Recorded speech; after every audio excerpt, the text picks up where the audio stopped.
ఎప్పుడైనా ఎదుగుతున్నాడు అంటే చుట్టూ 10 మంది ఉంటారు కిందకి లాగడానికి. క్వాలిఫైయింగ్కి వచ్చి బండి ముట్టుకుని స్టార్ట్ చేసి ముందుకెళ్ళా. ఏ సెన్సర్ పని చేయట్లేదు. బైక్ నాకు అర్థమైంది, నైట్ ఇక్కడ బండి ఉంది, ఏదో అయ్యింది. సో ఇలాంటి సీనే ఇంకొక రేసర్ కూడా అయ్యింది. దట్ అతను పెట్రోల్ ట్యాంక్లో వాటర్ పోసారు ఎవరు నైట్ ఇలా. సో సేమ్ ఇలాంటిది నాకు కూడా ఎవడో ఏదో చేశాడు. అప్పటికప్పుడు మా టెక్నీషియన్స్ చాలా కష్టపడ్డారు, అవ్వలేదు. ఇంకొక టెక్నీషియన్ అక్కడ ఉన్న అతను కూడా ట్రై చేశాడు సార్ట్ చేయడానికి, అవ్వలేదు. ఎందుకంటే ఎవడు ఏం చేశాడో అడిగే తెలుస్తుంది. ఏది పని చేయకుండా అయిపోయింది. ఇంకా రేస్ ఇంకా ఆబ్వియస్లీ పోయింది.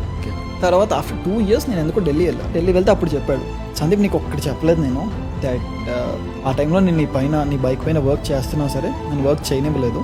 ఎవరో నేను ఎప్పటికీ నీకు చెప్పను, నీ బైక్ పైన అసలు వర్క్ చేయనివ్వలేదు, నన్ను ఎందుకు చేస్తున్నావు చేయకు అని చెప్పేసి నన్ను ఆపేశారు. అక్కడ వాళ్ళే నేను ఒక 100 సార్లు అడుగుంటాను, ఎవరది, ఎవరు ఏం చేశారు, ఎవరు నేను చేయొద్దన్నారు అని చెప్పలేదు. సో ఇమాజిన్ ఎంత ఘోరంగా ఉంటాయి.